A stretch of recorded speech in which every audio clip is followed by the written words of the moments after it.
So something else to keep in mind as you guys are working towards your final projects is talking about how certain relationships have similar properties, and then some relationships have things that are specific to that type of relationship. So this whole second half of the semester has all been about conflict and all about relationships. And the idea behind that is hopefully to be able to use all of this in your own relationships outside of the classroom. So now you know how to navigate conflict within each of these types of relationships, because you are going to encounter romantic relationships and friendships and family relationships and workplace relationships for the rest of your life, as you've already encountered them at this point. So I want to have us focus a little bit on some of the commonalities as well as some of the differences, and this will be especially helpful for you guys as you're looking for some of this similar information as you're working on your final projects.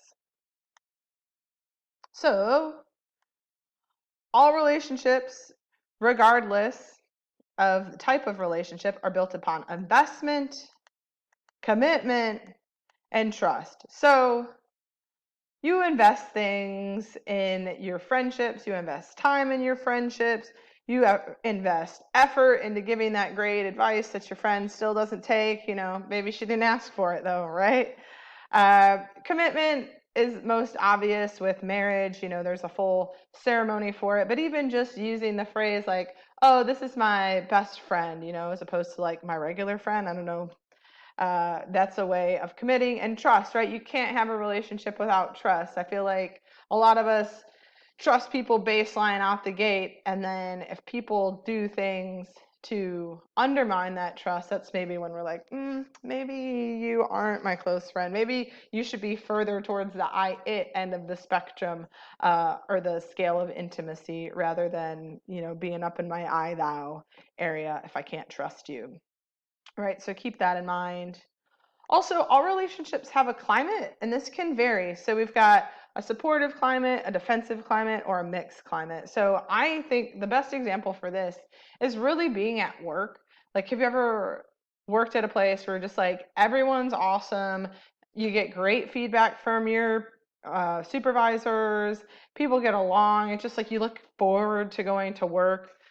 You can compare that to, I know I've worked in places where it really just varies by the day. Most places I think have a mixed climate because it depends on who you're working with, and it depends on the culture of the organization.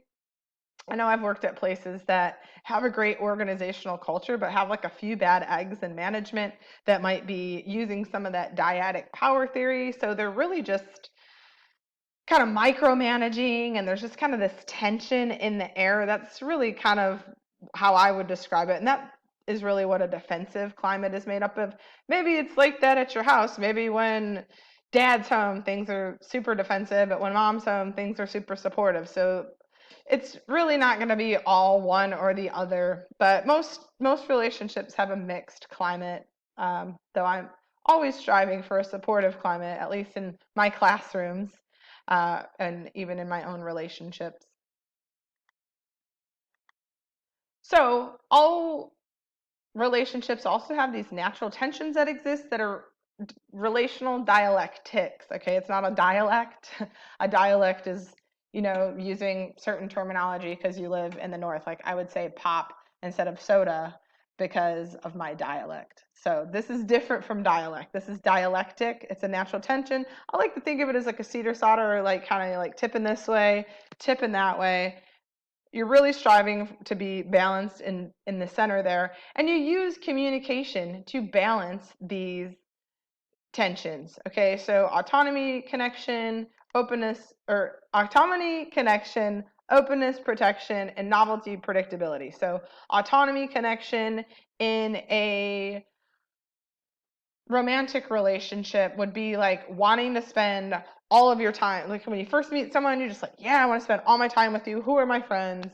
At least this is how it's played out in my life. I don't know about you guys, if you've ever experienced this with your friends. And before long, you're calling the couple like Brangelina or Benifer or something like that. When a couple has a name like that, they're like really sinking over onto the connection side. But there's this whole idea that we all want to feel like individuals as well. So it's always like trying to balance it out. Like, I'm a part of this group, or I'm a part of this relationship, but I also want to maintain my individual time and space, you know? So if you're in a relationship and you're spending all your time together, you can just say, hey, I think we've been spending a lot of time together and I love that, but I also want to see my friends more. So I think I'm going to spend a little more time with my friends. It's okay to say that. So openness versus protection, that's like sharing everything there is to share about yourself. And then the protection side, you know, we're getting back into that self-disclosure, social penetration theory thing. Is more of like, all right, well, not everything that's happened in my life is something that you need to know about. And it's okay to have your own secrets if they aren't related to a given relationship, or if you're just not, haven't built the level of trust with someone. And again, that's just something you share. Like, it's really nice that you've shared all this information with me. I'm just not comfortable sharing that much about myself with you, right? And that's a way you could balance the openness and protection dialectic. And then novelty, predictability. I mean, I fall into this rut just with my friends. You know, we kind of fall into the habit. We're like, okay, Tuesday nights, we're hanging out. We're doing something. And for the longest time, it was always like Tuesday nights pizzas over at so-and-so's house. It was like, okay, every Tuesday, same thing, same pizza. Like, I need something a little bit more novel, right? I need like some spiciness, some action, even if it's like we're meeting on Wednesday and we're eating tacos. What? It can be the same group of friends, but it could just be like something a little bit different, right? And again, you just have to say those things out loud. And so it's really through communication that you're able to balance these tensions. They're not even like real conflicts. It's just these tensions, if left unchecked, can lead to conflicts. So that's why it's important to make note of those here. So when it comes to maintaining relationships, like, these are all acceptable in all relationships. So sharing activities or tasks, self-disclosure, positivity, acceptance, assurances, and support are all ways to maintain friendships, family relationships, workplace relationships, and romantic relationships. So sharing tasks versus activities. Sharing an activity is like going for a bike ride. Sharing a task is like doing chores together. Like, have you ever gone to a friend's house and their room is a mess, and they're like, I can't really leave until I get this all tidied up. I was the friend growing up where I'd like come to your house, and if your room was messy, I'd be like, can we just clean your room so we can leave? So, you know, sharing tasks together helps us, you know, like more hands lightens the load. There's some phrase like that. Keep that in mind. And again, just remember, for all this stuff, it's communication. It's the vehicle that drives all of this. So you got to make sure that you're communicating about it.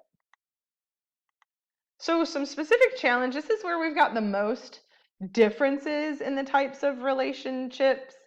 Um, all of them, no matter what they are, geographic distance is an issue, and betrayal is an issue, as to be expected.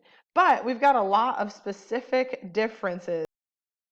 Parental favoritism. So this can really create an issue within a family if it seems that one sibling is getting more attention, or maybe they are, or more support from the parents. So this can really be a particular challenge in a relationship.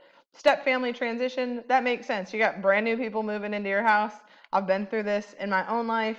And my stepbrother and I, neither one of us ever lived in the house at the same time. But even just when we were both there, it was always like very challenging and getting used to like my stepdad being in my life. So it's real. It takes time, gets a little bit smoother, hopefully, especially when you leave home and you don't have to spend as much time with your family. But then in your own family that you create down the line, you might also encounter this. So it's good to be aware of, so you can think about strategies on how to combat it.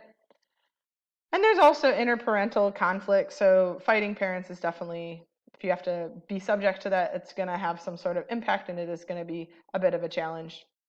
So for romantic relationships, jealousy, obviously. Relational intrusion, you know, like people wedging, trying to get in your relationship or give their opinion on your relationship, even though you haven't even asked for it. Dating violence, absolutely. You know, if this is happening, just get out of there. It's not going to change. Friendships, we've got attraction, geographic, and separation are really the other challenges besides, um, you know, the betrayal. So it's really, if people, you know, catch some feelings for one another and it's not reciprocated and you share it, and then you could just be like, oh, awkward. And then workplace relationships, bullying is a big deal, and that can cause quite the challenge. And there's 6 different types of workplace bullying that are detailed in chapter 14, so this is like proof of that. Romances, it also talks about that in chapter 14, and sexual harassment. So all of this stuff kind of can really, as you would imagine, pose a challenge to the workplace. So be thinking about the chapter that you've chosen in addition to chapter 10 to evaluate. So if you're using chapter 2, think about what challenges are listed in that chapter for the self, or what maintenance strategies are provided, or ways to better yourself. So just they're called different things in each of the chapters. Just there's always a focus of like the issues that are specific to this type of phenomenon or relationship, and there's also like ways to fix it or ways to maintain that. So keep that in mind moving forward, and let me know if you have any questions.